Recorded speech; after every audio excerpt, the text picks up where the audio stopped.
Good morning. Good morning, good afternoon, good evening to some of you on the northern part or eastern part of the world. I'm welcoming you to the East and Southeastern Asian Gender Equality and Education Exchange. I'm delighted to see you all present today. Such a great turnout. My name is Nora Files.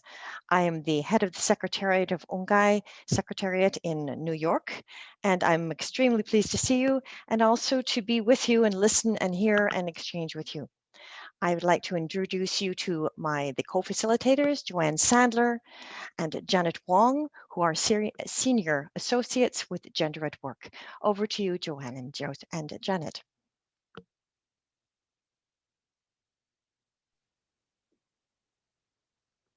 You're muted, Joanne. Thank you, Janet, and thank you so much, everybody. Welcome. Such a joy to see you all here. And Nora's going to tell you much more about the background to this, but just to say that, one of the exciting things about convening these exchanges on education is to bring people from so many different sectors together. And often we know ahead of time who's coming this time because we're doing it this way. It's more of a surprise. And so we wanted to start with a quick poll to find out who's in the room and what different sectors and areas of interest you have. And so we're going to ask you to respond very quickly to a couple of questions. And Jada Liang, hopefully the first question will now come up. And the first question is, okay, there it is, that I consider myself very experienced in, and you need to choose between education work, gender equality work, planning processes, activism, or advocacy. So just as quickly as possible, put whichever one resonates most with you in terms of, where do you spend most of your time? So don't overthink and just click a box and hit submit on the poll. Has everybody done? Liang, are we getting answers?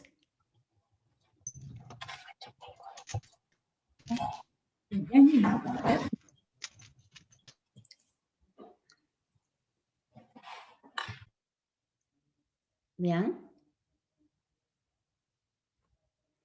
Okay, so we see 65% consider themselves more affiliated with education, 41% gender equality, an equal number planning, and then 11% activism, 26% advocacy. Terrific. Just to give you a sense. Question number 2. Liang's going to put it up, but basically it's going to ask you if your organization is a government organization, a civil society organization, a bilateral or multilateral organization, or other. So again, just to hit as quickly as possible, whatever you're affiliated with, so that we can get a result and have a sense of who's there. Someone just said they cannot hear. So I don't know what to do about that. Liang, if you can reach out to, I think it's Malar San. Okay, do we have a response, Liang, to the poll question? Wow, okay, 13% from government, 37% from CSOs, so the majority, 28% from bilateral and multilateral, and 24% from others. So when you break up into small groups, it would be great to hear more about what that other includes. Third question. I have participated in education sector planning processes before. You just have to answer yes, no, or for those of you who are entirely new to this, you might want to ask, what is an education sector planning process? Okay, so just to, again, quickly click, hit submit.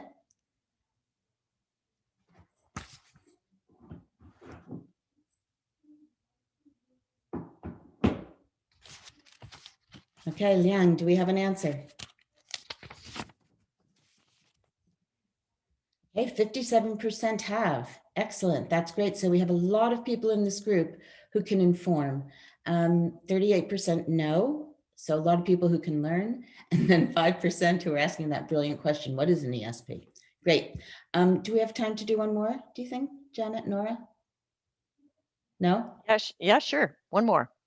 Okay, last one then. I am motivated to do work on education and gender because of which? Your curiosity, your responsibility, a sense of purpose, service to others. You like recess, meaning you like to play games, or other.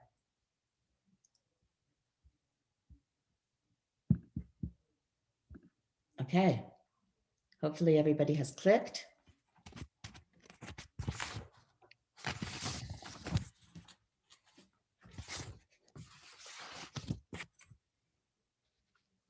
Results, Lian? Responsibility and sense of purpose are certainly the primary, and at least one person really likes recess. So we'd like to meet you afterwards. Anyway, thank you all for responding so quickly. I hope that gives you a sense of, we have people from government, we have people from civil society, we have a lot of education and gender equality experts, we have people with ESP, education sector experience, and those who are curious, and people with a lot of sense of purpose. So let me now turn it over to Nora to tell you a little bit more about what we're doing here. Great. I have you spotlighted my, okay, very good. Thank you. There we are. I wanted to just introduce you to the little bit of the background of, as Joanne says, what we're doing here. Over the last 5 years, Ongai has been creating a movement with gender and education stakeholders to make gender equality a key part in systems strengthening. This practice, which we now call gender responsive education sector planning, takes a whole system approach to putting gender equality at the heart of education through gender responsive plans, policies, budgets, and administration. As we know, an education sector plan presents a vision of an education system that will help build a safe, prosperous, and just society for all citizens, men and women, girls and boys. It also responds to the specific needs of each country. The ESP then lays out key strategies that will guide a wide range of people, teachers, administrators, policy writers, curriculum designers and engineers, financial officers, school management committee members, students, and community leaders to take this vision into reality. So, by putting gender equality outcomes, as well as education outcomes, as the goal of the education sector plan, then gender equality becomes everyone's agenda. In this work, we must remind ourselves that gender equality in education is not just about girls and women. It is about equal access to education, in education and through education for all girls and boys. It means equality in the experience of learning and equality of opportunity to use education for a better life. Since 2017, Ongai, with Gender at Work and other partners, including GPE, UNICEF, UNESCO, and Plan International, has led regional and national workshops with representatives from 28 countries from across Asia and Africa.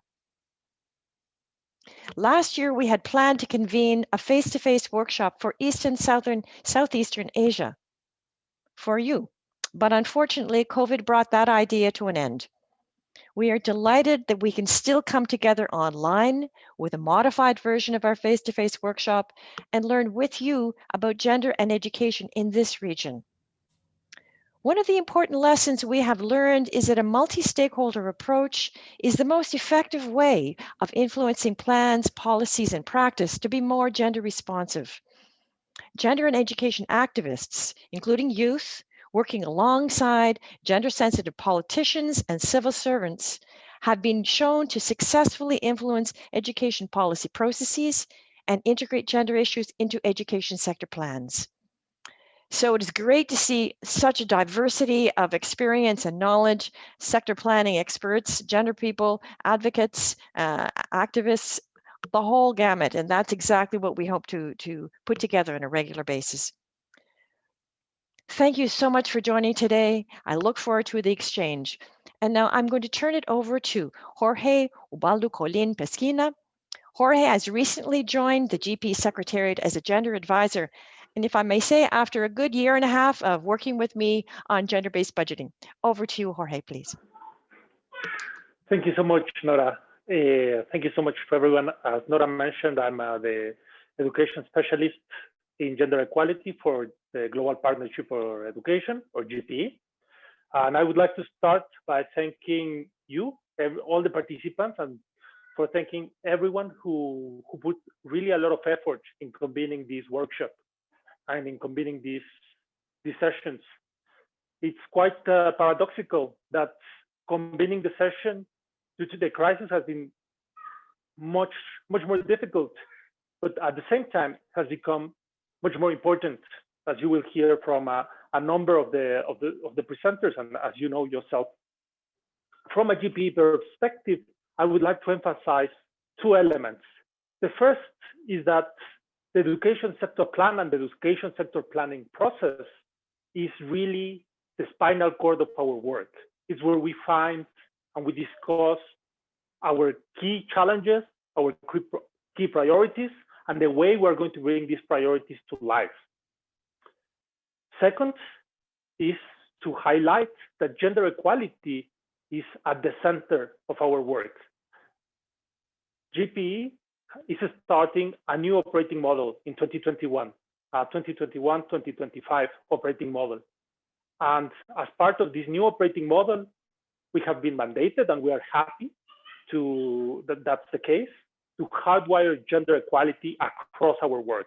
That means changing our internal processes, changing the way we conduct education sector assessments and education sector plans, the way we present our priorities, and the way we conduct and we decide on the priorities where we are going to focus together with our partners, meaning the government, civil society, teachers, other development partners, and other technical partners. I would also like to highlight that as part of this new operating model, a dedicated financing window for girls' education and gender equality has been approved. The size of these windows is still to be decided, and also the list of eligible countries is still to be finalized. However, as of now, we know that countries within the region of South Asia will very likely be part of the eligible countries in our first batch, including, for example, Laos. Finally, I would like to emphasize that while education sector planning is at the core of our work, it's not going to be our only piece of work. It's going to be the beginning of something.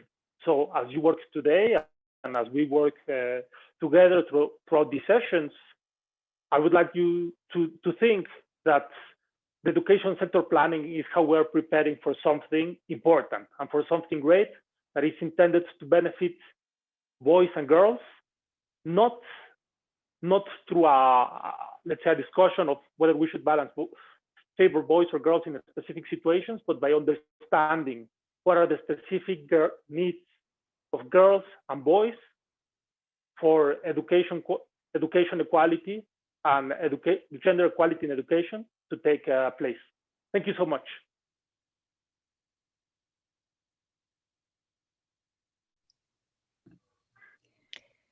Thank you, Jorge. There, over to you, Joanne. Okay, Janet. We just want to present for you, Jada, great, we need that PowerPoint. Very quickly go over a little bit of what we have planned. As you know, this is the first of a 3-session series, and we hope that all of you will stay with us for these 3 sessions because they get better and better. Today is really about what are the emerging issues. It's really an opportunity for you to hear from each other and to understand what are the priority issues for gender equality in education, particularly in the context of COVID. Next session on January 29th, we'll dig a little more deeply into what Jorge was just talking about, the planning processes and what the opportunities for integrating gender equality and making it a priority are, and then also making sure that attention and budgets go to that. And then the last session is really focusing on strategies. Janet, over to you. Next slide. Thank you, Joanne. So what are our learning outcomes for the 3 online sessions? By the end of the 3 sessions, you as participants would have increased interaction with one another on gender equality and education. You will also be identifying emerging priorities and issues in the current and ongoing COVID-19, in the context of COVID-19. There will be lots of opportunities for you to learn from one another and to draw resources from each other. And you will have the chance to collectively think through some strategic actions that would advance gender equality in education planning. Over to you, Joanne. Thank you. So for this first exchange, you will see, unfortunately, we're talking at you a lot. The intention is really a very participatory and consultative process. So we just want to kind of lay out the bases. For today, right after this presentation, Nora is just going to do a very quick snapshot of the state of gender equality and education in the region. Then we will move into dialogue rooms, Zoom rooms, in smaller groups to talk about what are the achievements and innovations. Come back and debrief. Then we'll have another short panel on the impact of COVID, and then a dialogue, another small group meeting in Zoom rooms on what you see as the priorities for strengthening gender equality in education. And then we'll come back at the end and do a debrief and think about what are the priorities for session number 2. Back to you, Janet. Thank you, Joanne. So here are the conditions for our exchange, what we normally call ground rules. Please take care of yourself. If you can't hear us, let us know. If you have questions, please raise them. We are all part of co-creating this space together to ensure our own safety and the safety of our colleagues. Each of us is a rich resource. We have a rich resource to offer. And so listening to one another is one way to access these shared resources. Be curious, ask questions. There's no right or wrong. This is your space. And this is the space for us to test ideas, for us to share thoughts, for us to raise questions we are mulling. The power of and. The word and has a lot more power and opens up engagement more than the word but. Try it and notice the difference. As with this online exchange, unlike face-to-face, we can't always see you, so please say your name and country before speaking. Make comments brief. Mute if you're not a speaker. And if you have technical difficulties, please contact Jada. Over to you, Joanne. Thank you, Janet. And next one, Jada. And just to say, those are the agreements, the workshop agreements we propose. If people have other ideas, please feel free to put them in the chat as well. If you have other ideas about agreements we can make about how we interact with each other. And just to end with this quote by Mary Catherine Bateson, we know that there's a lot of knowledge and expertise in the room, and also a lot of curiosity and interest in learning from each other. So thank you for that. We wish that we could hear from each one of you right now, and it is a big group. So let's start with Nora, turning it back to you for the overview. Okay, thanks very much. Now, as Joanne and Janet have both said, you colleagues are the expert in this room, and I am going to just summarize for us all some of the ideas which a colleague has prepared in a paper. If anyone would like to see the paper, you just need to let me know. And it provides all the details, all the data, and the many more facts and figures than I will want to share now. What I'm going to be doing is giving you a quick overview of what has been put together to say what is the status of gender equality in education in your region. But as again, you're the expert, so you can reflect on that in the next dialogue session. Next, please. Okay. Asia is not unique in this. The situation of gender equality in education and gender equality broadly is not exactly where we would like it to be. In fact, according to the World Economic Forum, it will take over another 100 years before the world will eliminate the gender equality gap. While education is the lead on access and attainment in terms of the 4 key criteria they have selected, political empowerment and economic opportunity much behind. And so as we make progress in terms of gender parity in education and gender equality in education, access and attainment, this does not seem to be leading to the gender equality in women's economic participation and political empowerment, which we are hoping education would achieve for us.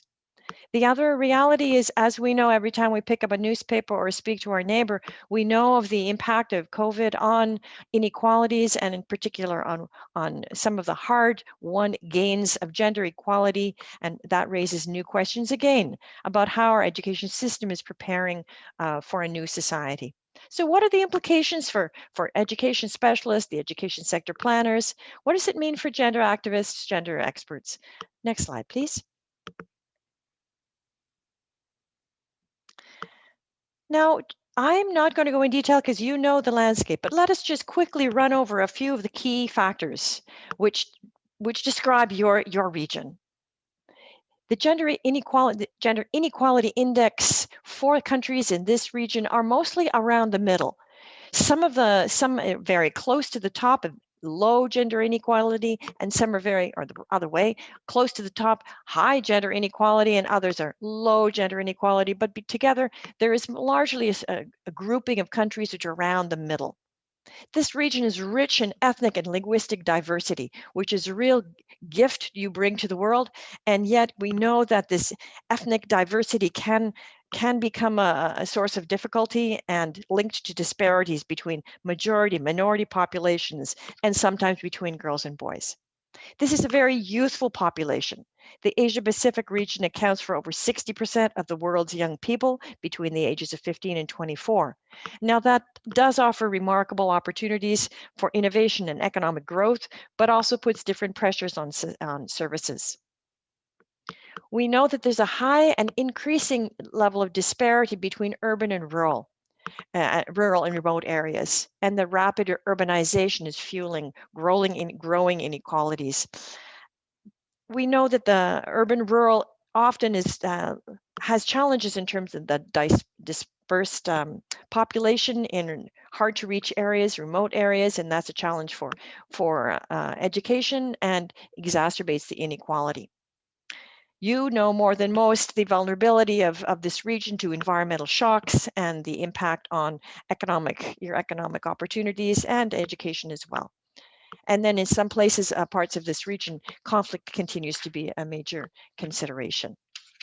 Next slide, please. Now, equal rights to education are one of 3 lenses which we're going to use. Equal rights to education, but also within and through education. Those are the 3 lenses. In education terms, this means thinking about gender equality in access to education, the quality of experience within education, and the benefits or life outcomes as a result of education. So quickly, this first slide speaks to us about what was most often considered. Sorry, someone's asking me something. Yes, the slides are clear to me. I hope everyone else can also see them. This is often where data is collected, and we're most commonly speaking about this factor of access to education. In this region, gender parity has been achieved at all levels, and in many countries has swung to the disfavor of boys. at post-primary, and also in some place in primary. By the end of lower secondary, girls are also outperforming boys in both reading and maths. It is at the lower and upper secondary level where more boys and girls in this region are out of school, and they're even less likely in some countries in Timor-Leste and the Philippines to attend primary. As in every other part of the world, the national averages mask significant disparities. And the multiple intersecting dimensions of disadvantage, such as poverty, ethnicity, and geographic location, combine with gender to hamper education rights, with girls in ethnic minority groups from the poorest households in remote rural areas to be the least likely to be in school.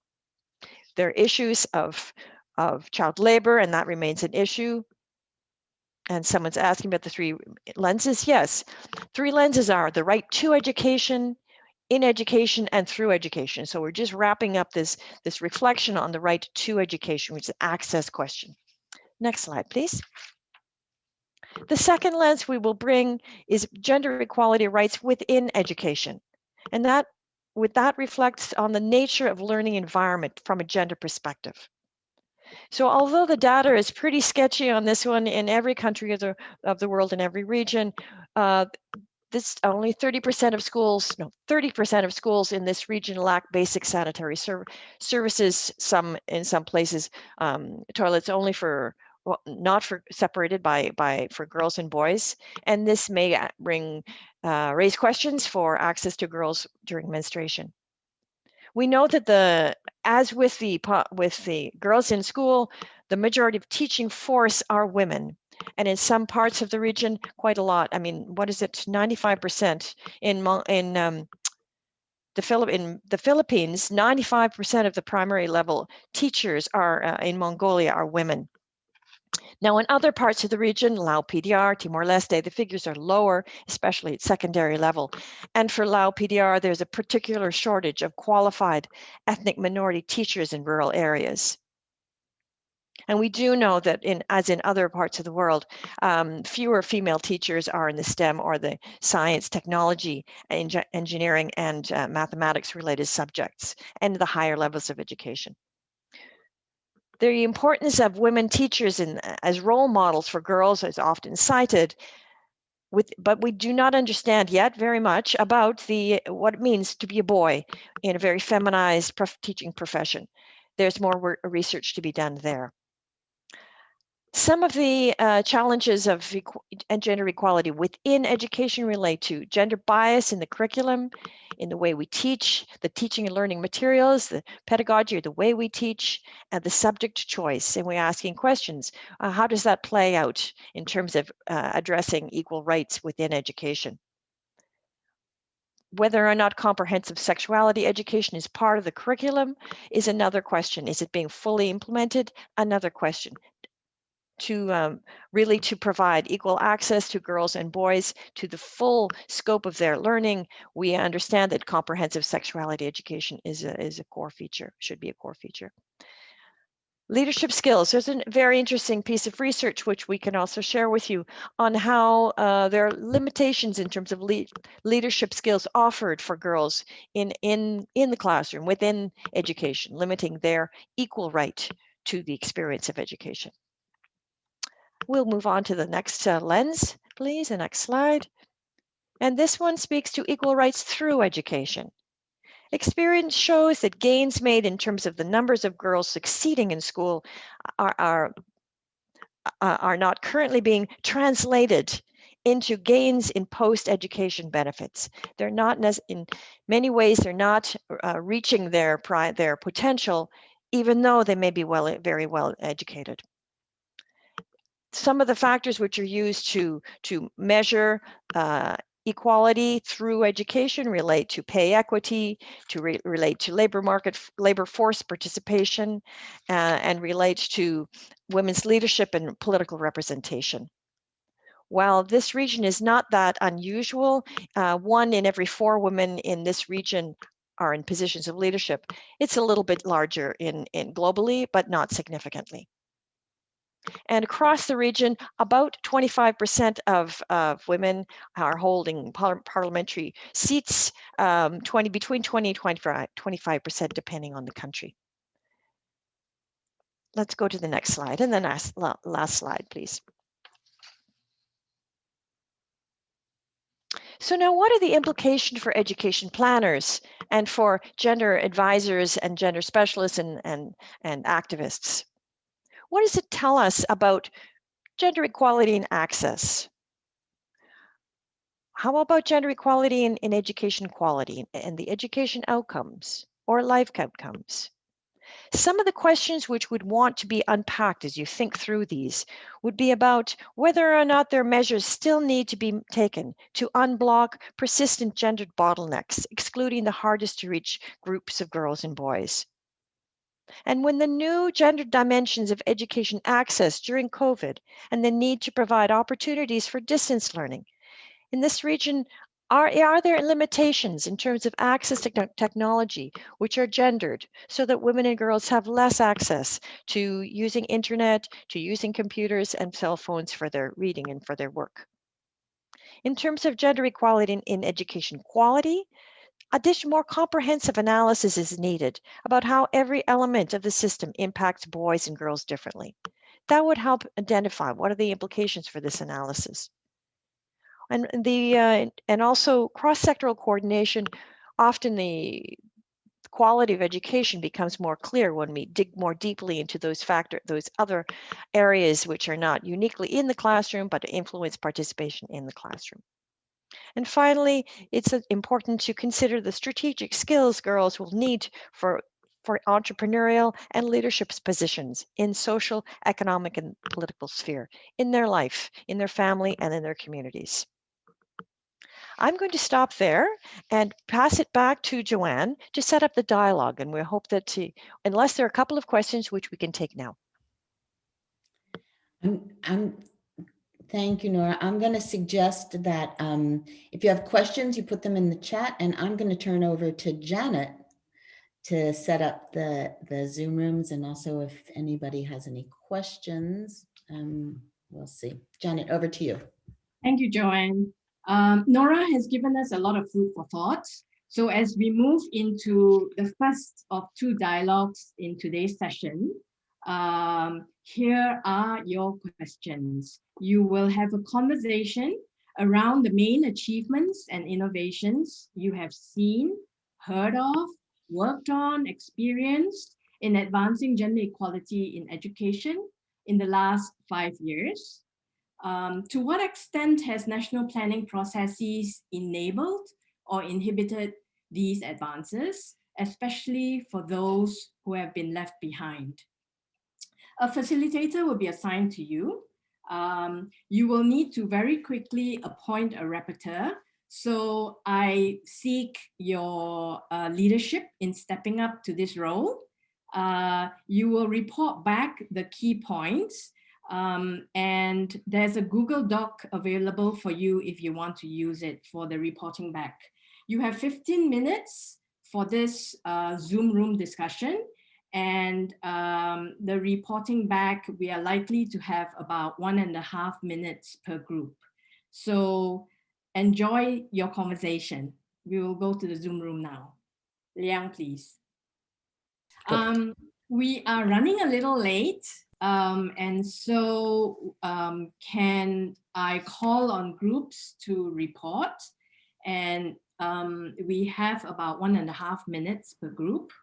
And please pardon me if I cut you short, because we would like to hear from all groups. Can I call on group 6, please?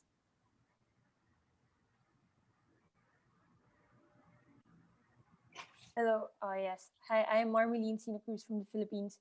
So for group 6, we talked about how I think the main key points were the issues on a bigger lens that contributes to the hardships that we face in terms of gender equality in education. For example, the SRHR services, the policies that make it harder for us. And of course, for example, we have underage marriages, which also deprives young girls in going into schools. And of course, as of the moment, we have the COVID impact on economy. So most of the finances are going to the response to this pandemic. And of course, it means that there is a shrinking resource for the gender equality, or well, for a majority of the education sector really. And of course, it becomes dropped from the agenda that the governments or other people talk about in terms of focusing. And yeah, I think it's very important as well that to put gender equality in the lens in terms of education sector, and not just as a certain project. So yeah, that's from group 6. Thank you, Group 6. Group 1, please. Yeah, hi, this is Minu from Group 1. And in our group, there were 3 or 4 sharing of innovative practices. Our friend from Indonesia talked about a rural school for boys and girls, which is a very high quality program leading to significant learning levels and community participation. A colleague from Bangkok Regional Office talked about advancement of gender mainstreaming across government budgets and policy making, and where adequate resources have been invested in capacity building, etc., leading to lessening of gender bias in the curriculum. A friend from Laos talked about community learning centers and lifelong learning degree, which has been recently approved by the Prime Minister. And I shared from India the example of gender just skill education approach of Azad Foundation, where we are reaching out to resource poor women to bring them into remunerative, non-traditional livelihoods, such as driving, professional driving, and looking at the 3 lenses that were earlier mentioned: access to such a program and rights within such a program and through such a program, uh, uh, you know, ensuring that the gendered social and cultural norms are addressed, as well as there is engagement with the market and industry to ensure that women are able to access decent work as against quote unquote entrepreneurship. So that's from our group. Thank you, Group 1. There's an input here that says that there was not enough time for the breakout. So an update from Timor-Leste. UNICEF is working with the Ministry of Education to integrate gender issues into curriculum with a focus on violence prevention, early marriage, and other related gender and personal relationship issues. Thank you. Can I call on Group 2, please? Hi, this is Vera from Group 2. We have heard a couple of updates, and the common theme was that in most countries where the updates came from, the government have been supporting, engage, and as well as the development partners, the gender mainstreaming into educational systems, specifically primary education. In a couple of countries, a seeming balanced gender equilibrium have been achieved in the last 5 years in primary schools specifically, and sometimes it even favors girls. And the challenges, of course, not necessarily with the government planning, but with just general reception of the mainstreaming community engagement activities, have been sometimes, well, predominantly dealing with male-dominated communities, and with other countries, government support for gender equality programming have been rather sporadic. That's it from Group 2. Thank you, Group 2. Can I call now on Group 4, please? And as groups are presenting, if you have questions or feedback, please use the chat box. Group 4, please, over to you. Hi, so I'm from Group 4, and then we definitely talked a lot about what are the main innovations and what are the main achievements in the countries. And to summarize everything, one is that persons with disabilities and those who are differently abled are given skills upgrade and are given opportunities to be included and integrated into the school systems. So I think that's a very good plus because that also tries to address access to education. There is an importance to link basic needs to address gender disparity. Like, for example, an example in Cambodia was that they gave rice and rations to daughters who were going to school in order for the parents to be encouraged to send their daughters to school as well, because there's also an issue of families wanting their daughters to stay at home instead of go to school. And if there was a choice between boys and girls, it would definitely be girls will be staying at home.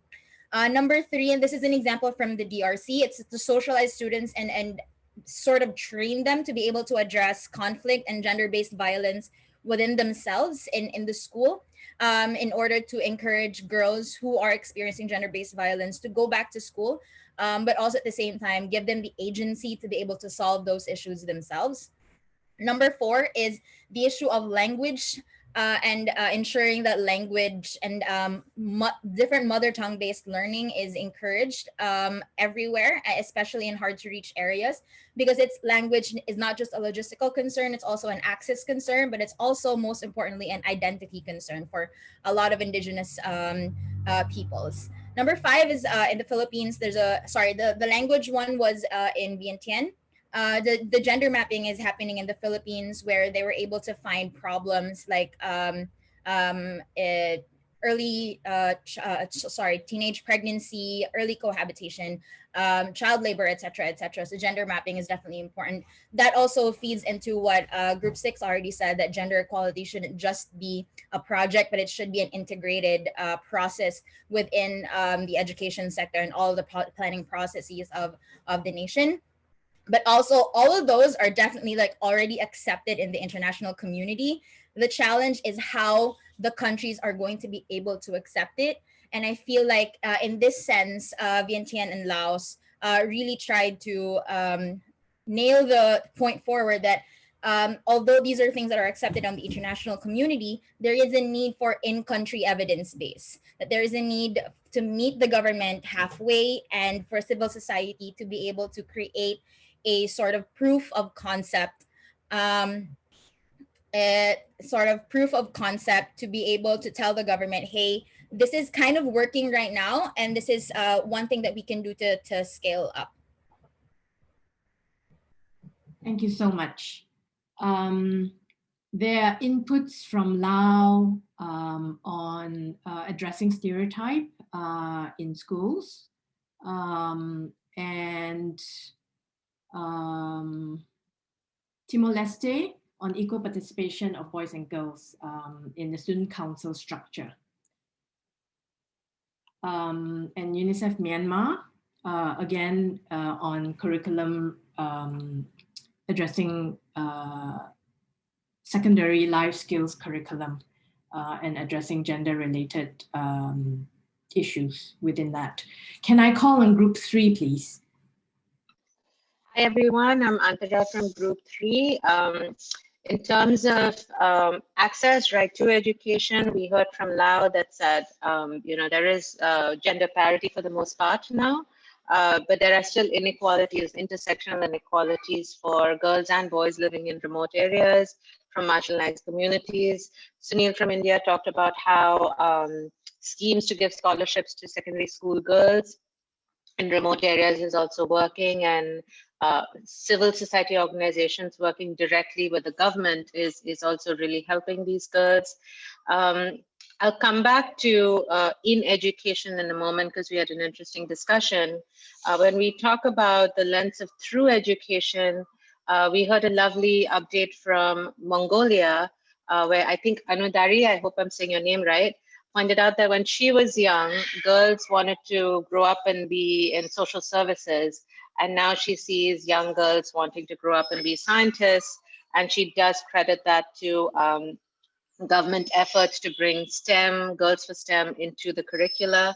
There was a conversation from the Philippines that talked about how it is very hard to counter traditional career paths in schools, although his organization and others are working on it.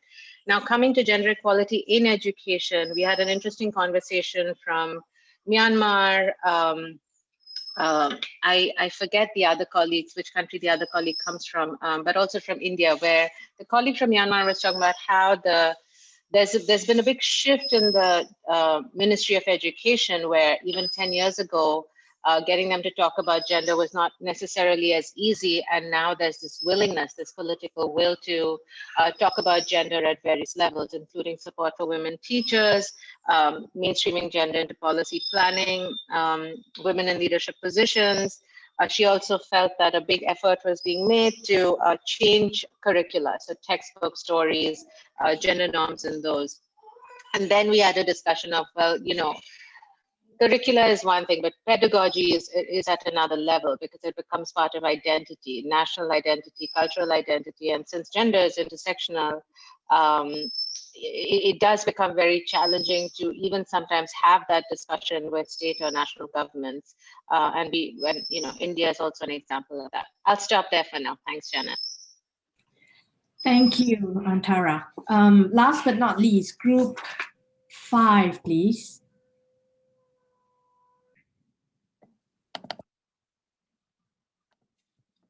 Hi everyone. So I'm Ham from the Philippines, and I will share the salient points and the innovations and achievements from Group 5. No? For Myanmar, there's this integration of women and gender perspective in the Myanmar Armed Forces, and so there's a presence of girls already in the military.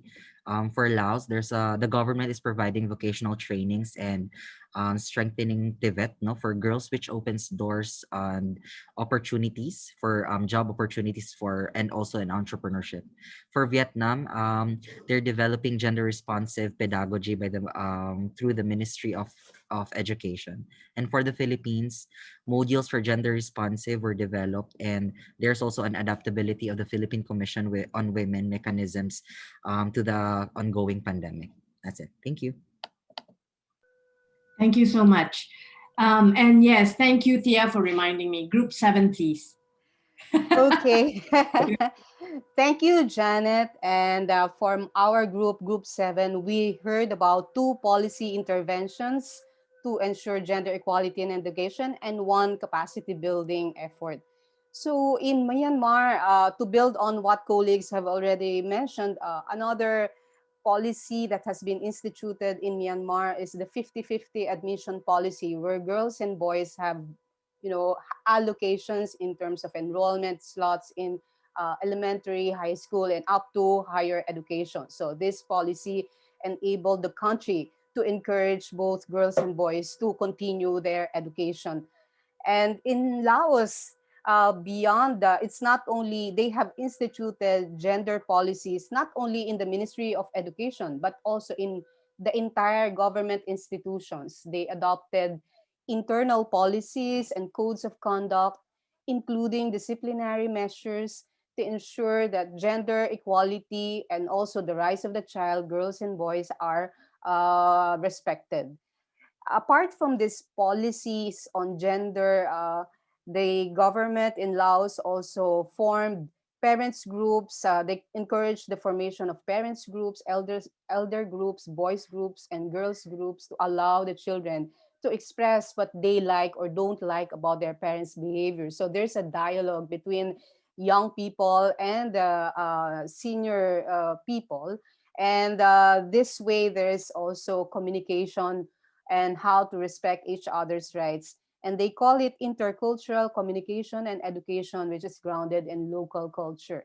So there's also parents' education on gender equality, not only in education, but in the whole life ways of families. So that's has been done in Laos. Now in Vietnam, the colleague said that there are many gender gaps in preschool education. So there are gender issues in terms of the curriculum, also in the pedagogy that are being used, and policies as well in preschool education. So what Plan International did, working closely with the Ministry of Education, is to mainstream gender in preschool education by providing capacity building for teachers, they develop specific training modules for teachers and for their professional development. And these modules have been approved by the Ministry of Education, and this have been rolled out nationwide.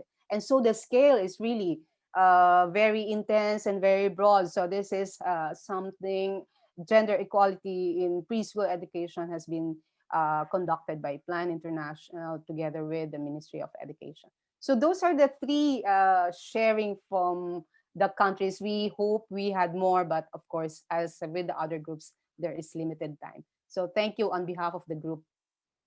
Thank you, Thea. We are really running short of time. Let me just very quickly thank you for your very rich discussion. You have shared with us so much of the richness of the work that you're doing on the ground, from very community level right up to government level. And within the government, it is Ministry of Education, but also the entire government system where gender is integrated. And I wish we had more time to talk about the processes of some of how some of these innovations and achievements came about. But I'm sure we will have more opportunities to do that in the later sessions. I now hand this over back to Nora. I think you're handing over to me. No? To Joanne. Yes, good. Okay, yes, and just to say, Janet, just to pick up on what we heard, I heard kind of changes or innovations and achievements in 5 areas. There's a lot in curriculum, a lot in mainstreaming, gender mainstreaming in policy and practice.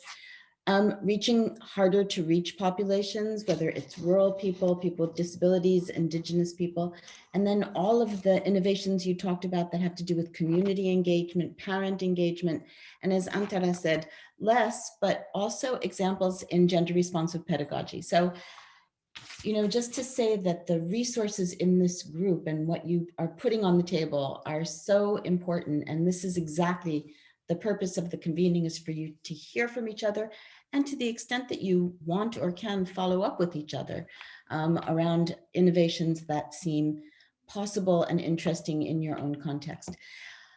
Building on that, we want to shift now a little bit to drilling down on how has COVID-19 generated new challenges, insights, and opportunities for gender equality in education. And so the next 20 or 30 minutes is going to be focused on that. Before I introduce the speakers, I want to ask, we might run 10 minutes over, so hoping that many of you can stay an extra 10 minutes. And we want to invite 3 people to spark the discussion on this question. And first, I'm going to invite Francisco Benavides from UNICEF to start off with some thoughts on COVID-19 and gender equality in education. Francisco.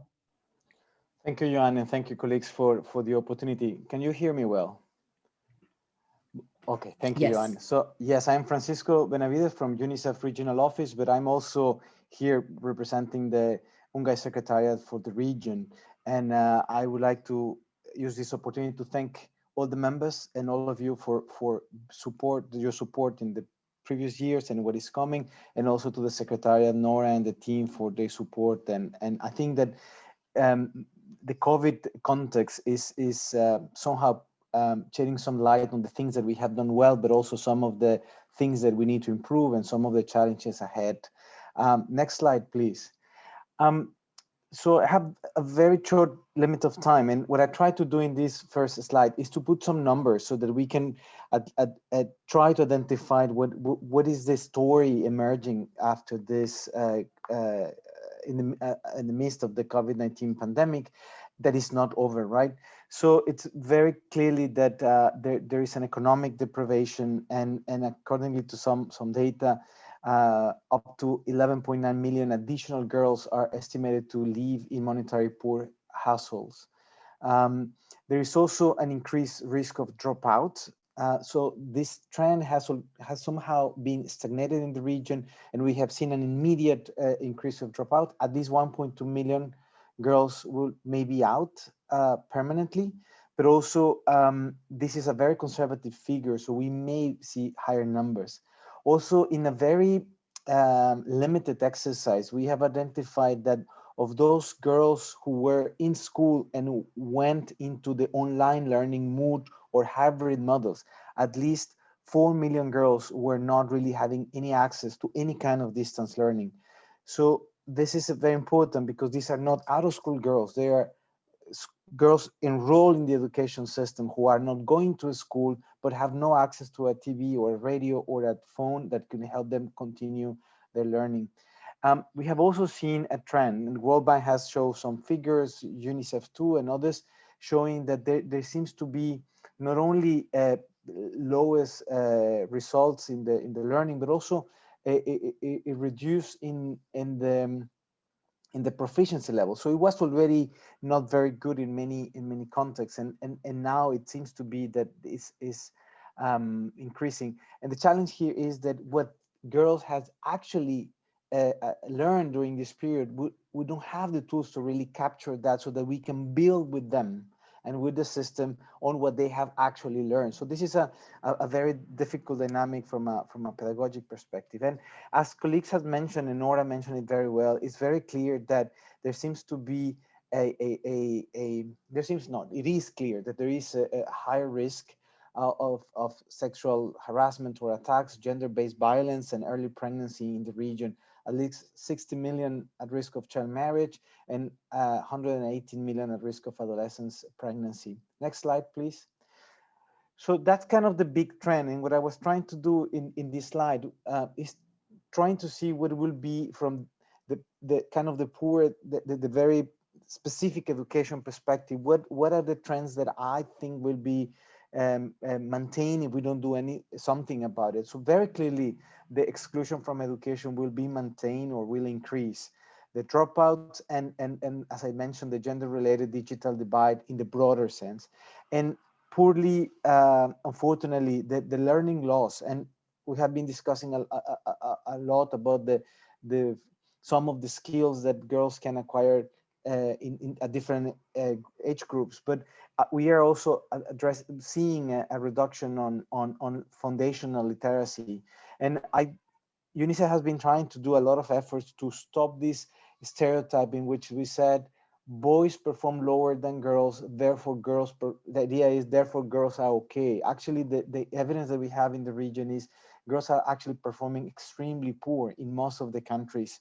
And we can share more data on this and how this is related with the poor efficacy of the distance learning and the complexity and the time that it will take to have a hybrid models or distance learning models that will be really promising. That will take time. And of course, all what is related with mental health and psychological support, that's still not that clear what will be the specific consequences for the well-being, but also for the learning and for the dynamics around the school and school processes.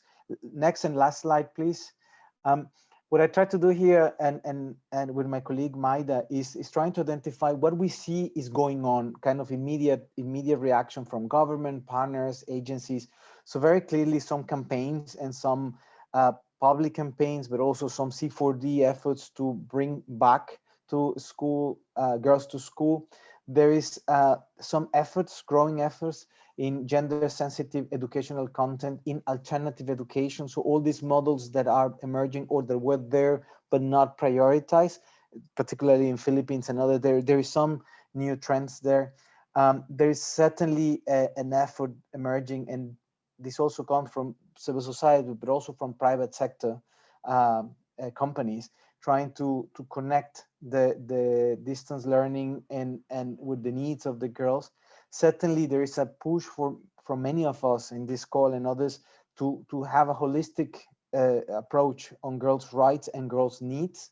And certainly there is a lot of effort from agencies and different actors to address these in different ways and reach other policymakers and decision makers. We have had some op-ed issues brief. We are going to do something with the European Union soon. So all the things he's trying to create this momentum to accelerate the come back to the education, certain normality, but also aware that there is some things that will need to be addressed very quickly. I stop here. Thank you for this opportunity again, and looking forward for the follow-up discussion. Thank you, Francisco. The thanks are to you. Excellent presentation. I think really focusing us on what are the key challenges and that are going to be reverberating for a long time to come. And that also create opportunities. I just want to highlight that May Cinco and Raylan have raised the point that we're talking about girls and boys, and what about LGBTQI communities and individuals who are in the school system. And so I'm not going to stop yet to talk about that, but I think that's a very crucial question, and certainly in the Zoom rooms, something to also refer to. Right now, I want to invite Nani Zulminarni, my very good friend, who is the founder of PECA, which empowers female heads of households in Indonesia, and also the president of ASPE. And Nani is also going to talk about kind of organizing and initiatives that you're seeing, Nani, in communities and grassroots organizing in Indonesia and in the region. Nani, over to you. Okay. Thank you, Joanne. Thank you. Hi, good morning, everyone. I would like to share, I think basically we resonate with the data that Francisco already presented. All the problems highlight is really basically what we also experience in our region and also in our country. As ASBAI collectively, we have several actions. So I want to focus more on how we respond to that particular condition during the pandemic.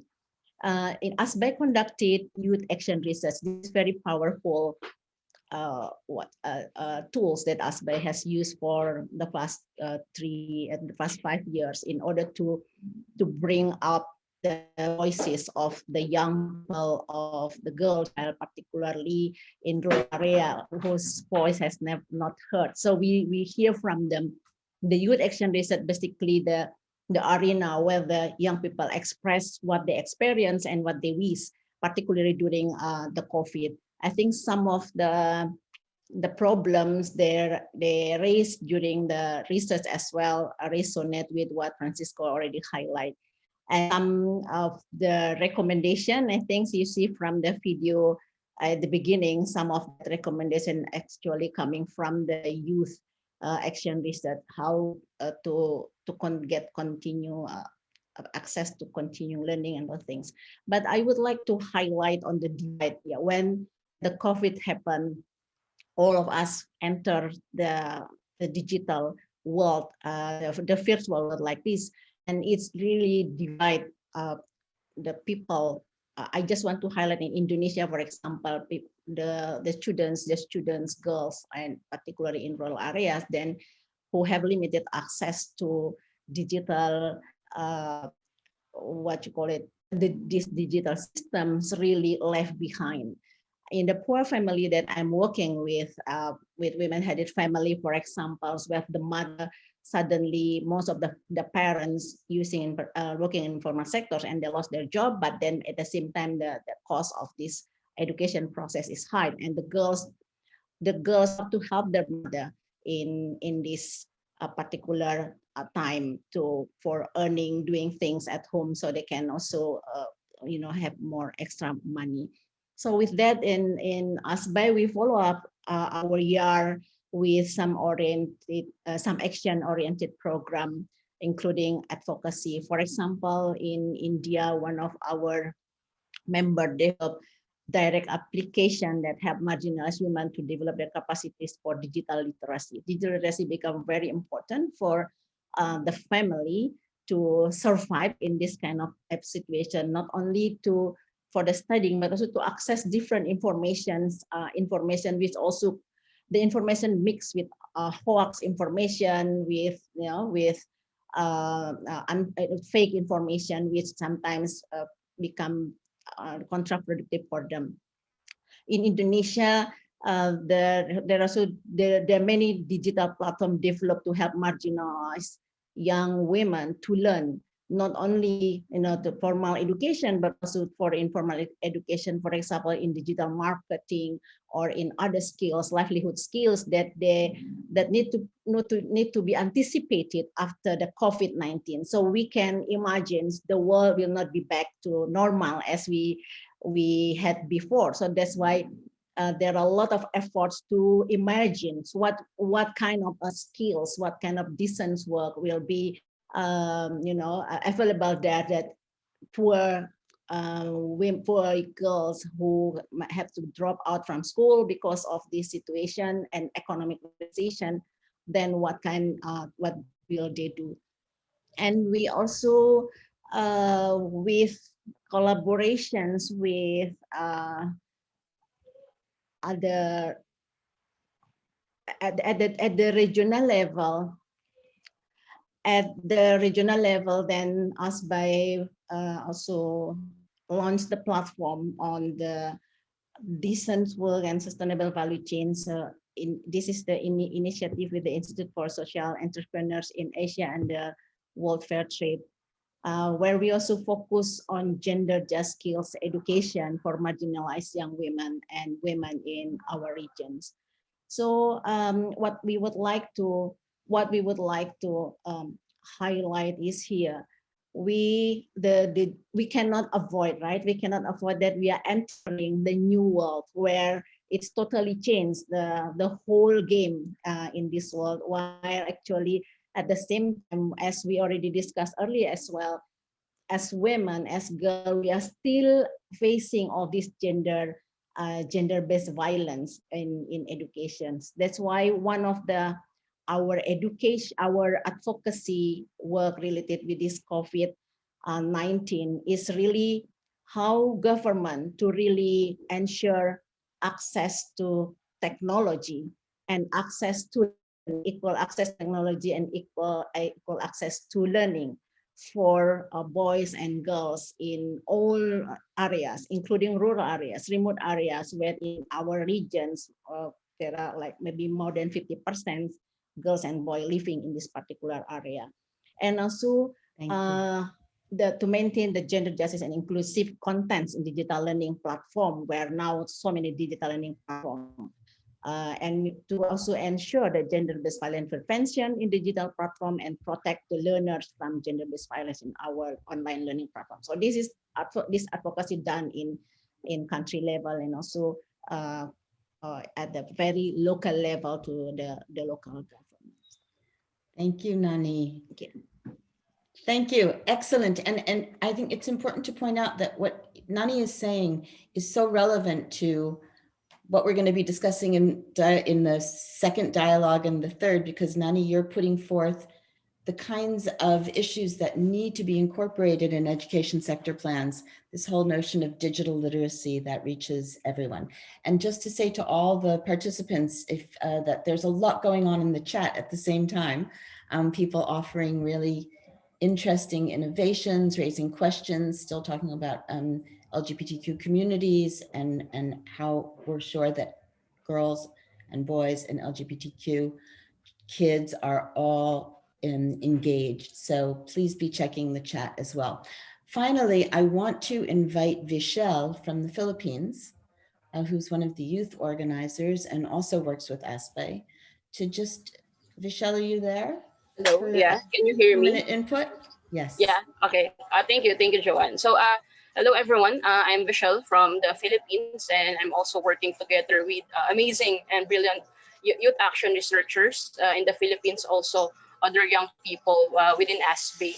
So, just want to share, and reiterate what Nani has said, and also, the context of YAR and what are our inputs over these past few months that we conducted YAR on COVID. So, the first perception of young people on the reasons why their classmates, their friends, drop out of school is because they thought it's all about the financial barriers alone.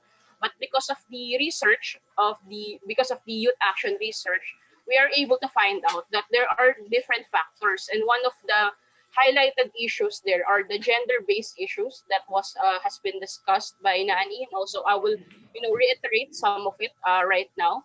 So we found out that there has been an increasing number of young women facing abuse mentally, physically, especially during the pandemic, which hinders them from going to school or enrolling right now.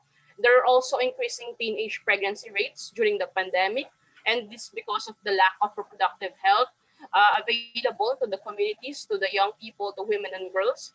And then during the time of the pandemic, single parents or solo parents who are often women are more vulnerable to losing access to education because aside from going to school, they still have to worry about their child and they still have to worry about their work and how they're going to feed their family.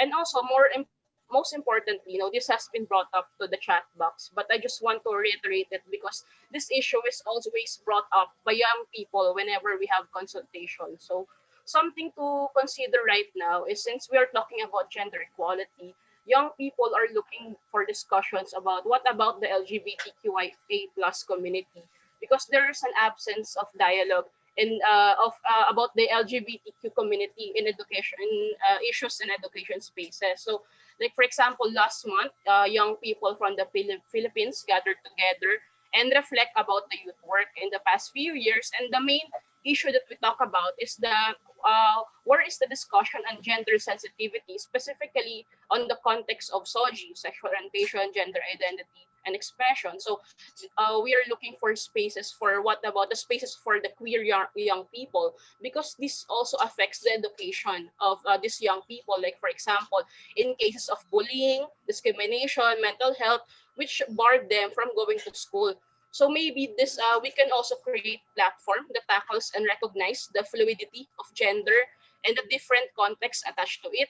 Yes, right now we know we are informed that when we talk about education, this usually for girls and boys, but we want to let everyone know that there are more things beyond this binary world, and young people are very passionate about to start an initiative with it. So that's it. So thank you for this platform. Thank you so much, Vishal. Thank you for coming in and for your comments. And now, Janet, over to you. And thank you all so much, and also for what you're putting in the chat, which is fascinating. Janet. Thank you, Joanne. We will move with that panelist discussion to the next Zoom room, our second dialogue. The speakers earlier, Francisco, Nani, and Michelle, have provided a lot of questions, challenges, and opportunities given our experience of COVID in education. And so you will have a conversation around what are some of these key priorities for strengthening gender equality in education, sector planning in the context of COVID, other crises, and Beijing Plus 25. Again, you will be placed in random rooms. You know the drill by now. It will be, we have very limited time since we are running late. We will have 15 minutes for this dialogue.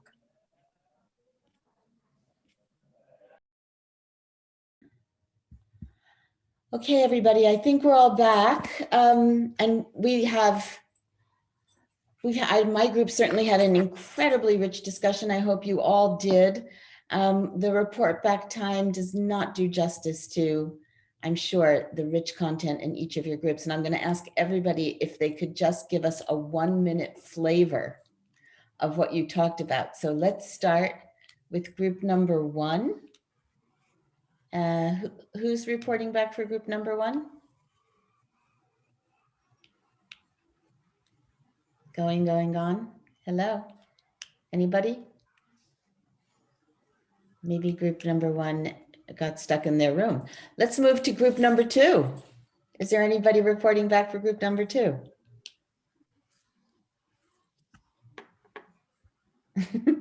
I might go to the group I know best, group number 4. Sorry, we are group number Yes. 2. I don't know if people Okay. knew that we are group number 2. I just can't, everyone's together now. Okay, Zara. So anyone who is with Zara and Nora, We are group 2. Zara, are you doing the report back? No, but I didn't memorize everyone's name. Very sorry. Okay. I'm just trying to remind them that they were group 2. It is very helpful. Is there a reporter for the group that Zara and Nora were in? We just No. reviewed it. I go. Nang, Nilar. Oh, Yeah? yes. Okay. Yes. Sorry. There we go. Sorry, I was just looking through all the names. Yes, sorry, I Please forgot go which ahead. group I'm in. I'm Yes. just thinking. So sorry. Okay. So let me start my video. And hi all, this is Nila. So from the group number 2, we have come up with some recommendations for the education sector plan for the priorities. The first one is, since due to the during the COVID and children also have to stay home, including the parents. So we think that the domestic violence could happen, and in order to reduce that and prevent that, we think that it would include in the education sector plans or COVID planning for education, including the domestic violence prevention. And the second one is the early pregnancy, as adolescent children and other, also staying home to prevent, in order to give chance to them, we should also introduce the policies on the flexible attendance as well. And the third one is for the technologies, device and access, and including the digital lessons for the children. And we think that we could include in the sector plan, such as providing the devices to the children, progressing the lessons for all grades for children as well. So these 3 priorities from our group. Excellent, Nila. Thank you so much. Group number 3. Reporter, is there a reporter? And I'm going to ask you to just report in 1 minute. So just the highlights. Group number 3. Okay, thank you for that. I'm Sunil. I work as a youth coordinator in ASPE, and there was a very interesting and enriching discussion in the group. Specifically, we talked about the digital divide that has been the important theme of discussion, and how the digital divide excluded the marginalized and poor people from the education. We also discussed the digital gender gap. The, the girls do not have access to technology. Less than 10% of young girls have access to smartphones, even to the access and information from TV channels. And that has been aggravated and keeping them away from the receiving scientific education, but also from the education. We also discuss about the rise in early marriages, child marriages, uh, the migration, the reverse migration in Thailand has impacted many families, and it has impacted negatively on the loss of income, but also the dropout of students. Specifically, the dropout of girls is alarming. The person with disabilities and other vulnerable groups needs a special attention. We need to revise our strategies and plans to design better infrastructure and better support. We also discuss about the mental and emotional impact of the pandemic and lockdown on adolescent and young communities, and how we can design strategies to combat it.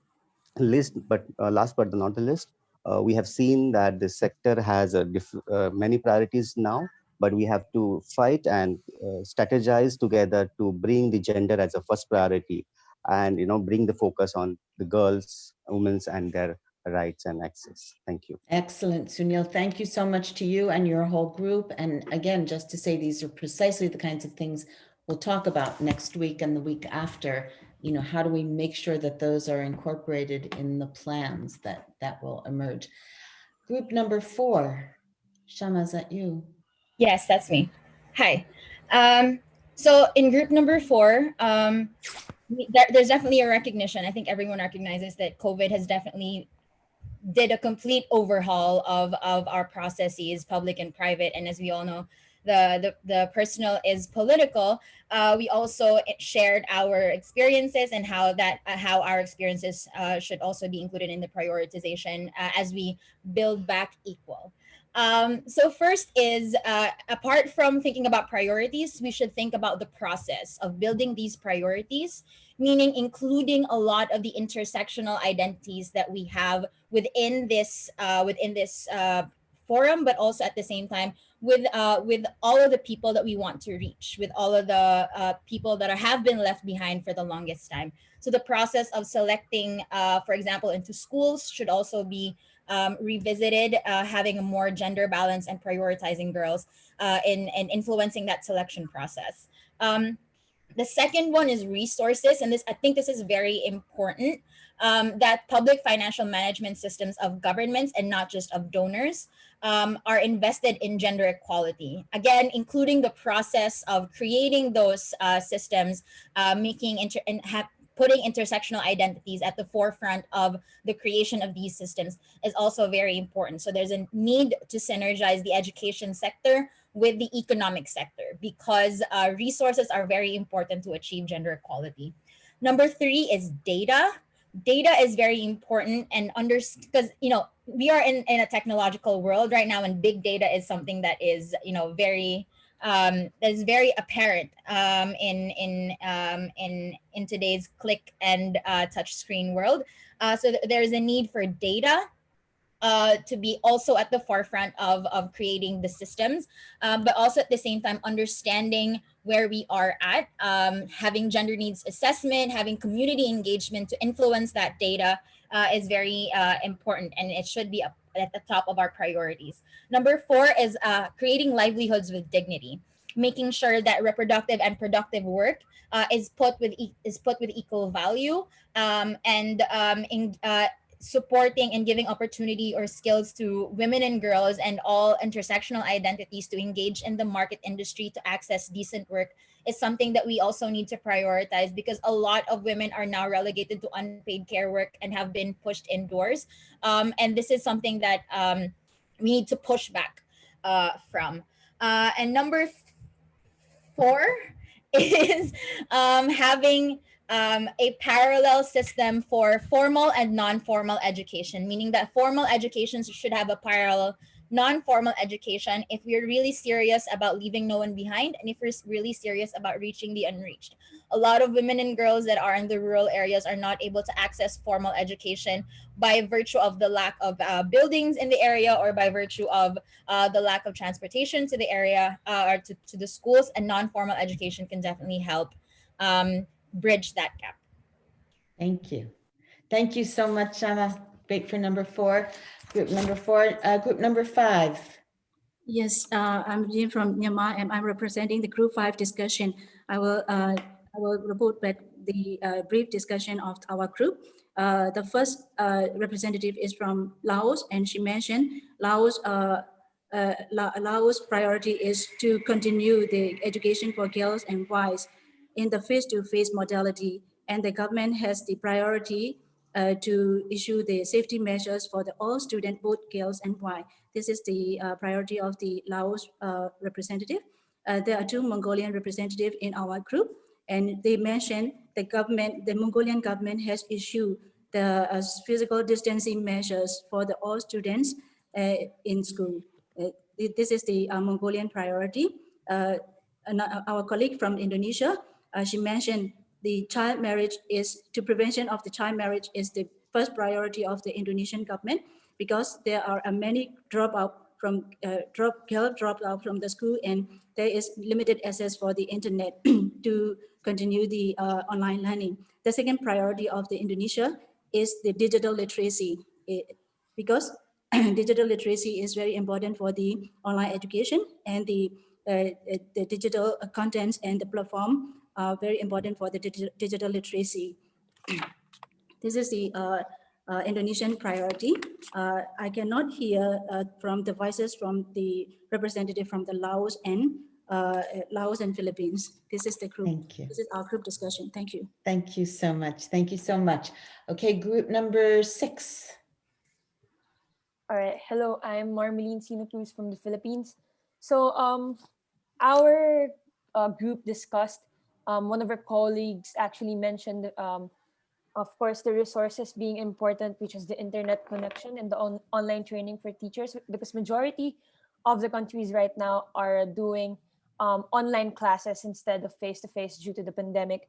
Second, second point is the modality, depending on the context of every country, since every country has different needs and different cultural aspects that we need to attend to when it comes to education regarding gender education and gender equality rather.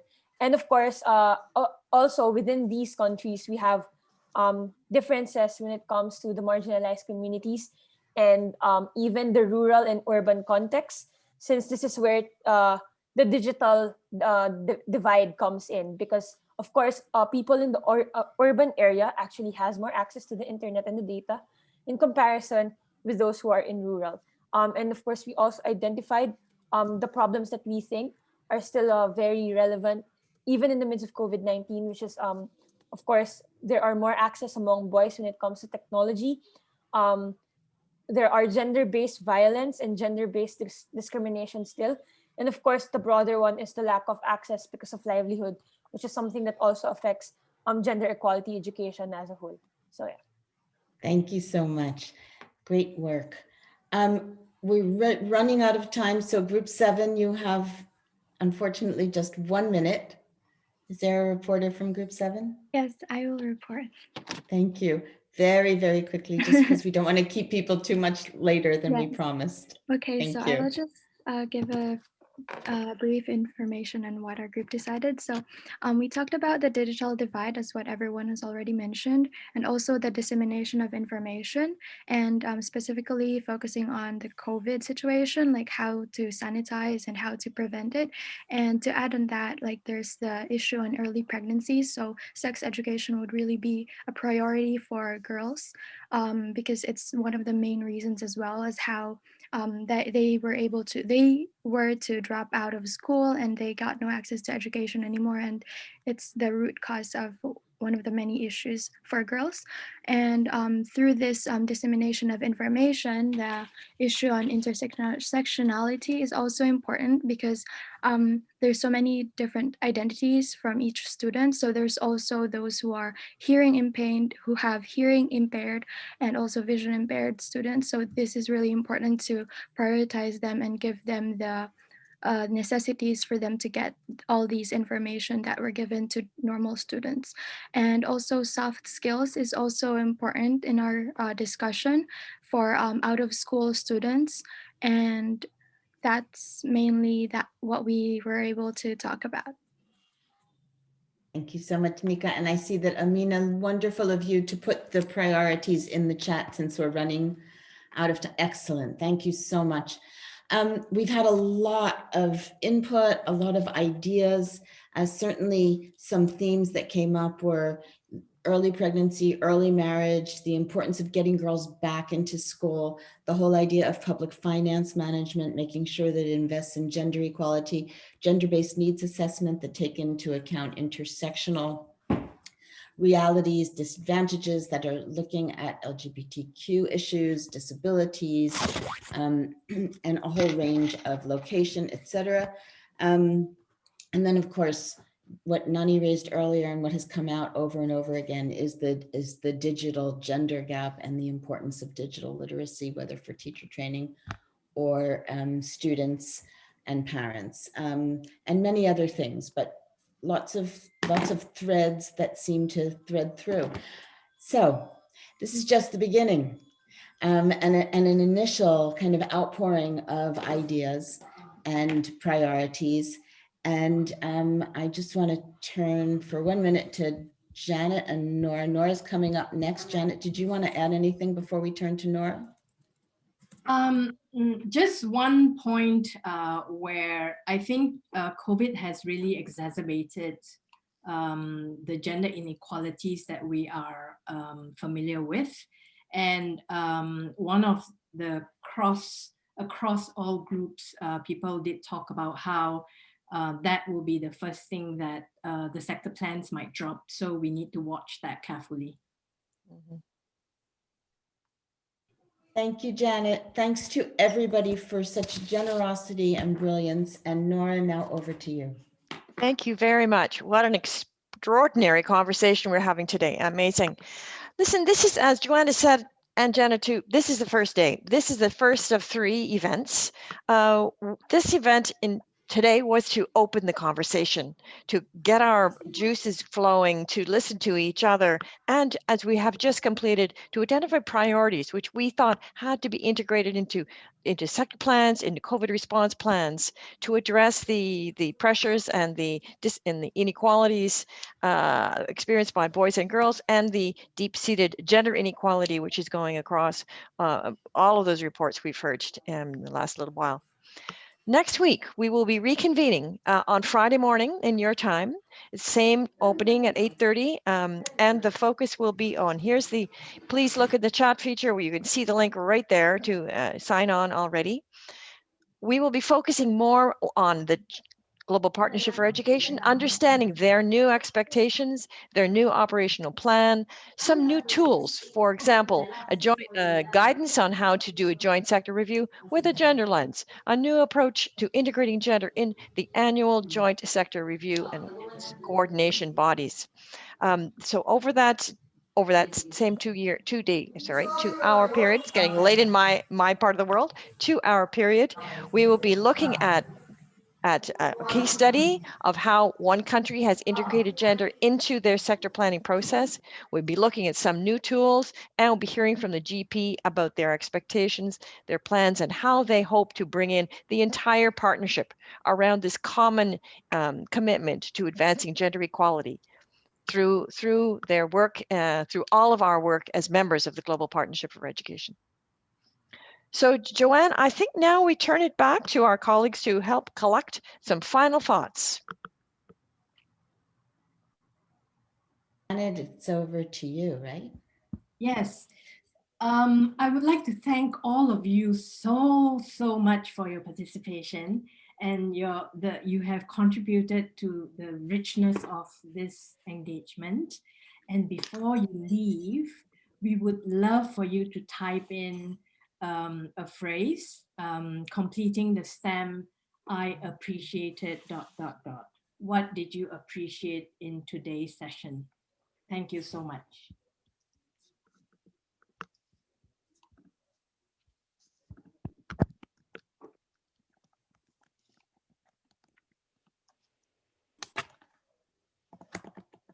Open sharing, fruitful meeting,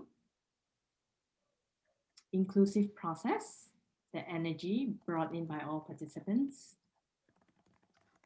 It's going too quickly. Diverse exchange, cross-sharing of ideas, attention to marginalized groups, learning from other countries,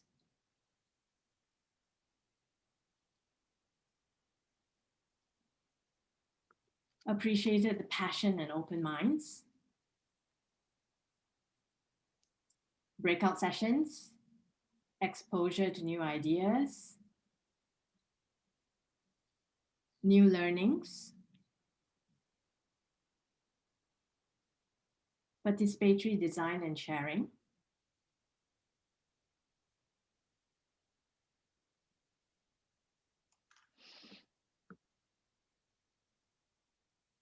interactive session,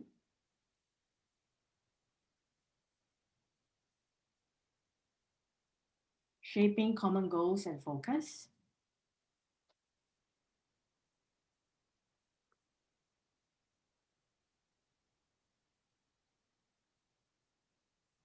opportunity to talk about gender and education.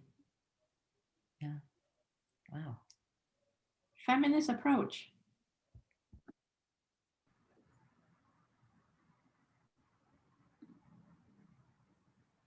Thank you so much, everyone.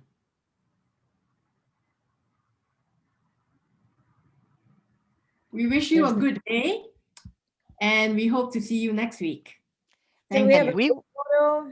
And we'll be coming back to you between now and next week with a summary of all that great stuff you shared with us, with a link to the slides in case you want to see that, with a link to that little report that I drew on to describe the overview, provide a snapshot or an overview, and an encouragement to come and join us again next week. Thank you, Bye, everybody. everyone. Thank you, everybody. Thanks to the organizers. Thank you. Bye, Liang. Nora. Thank you, Liang and Everybody. Jada. Bye-bye.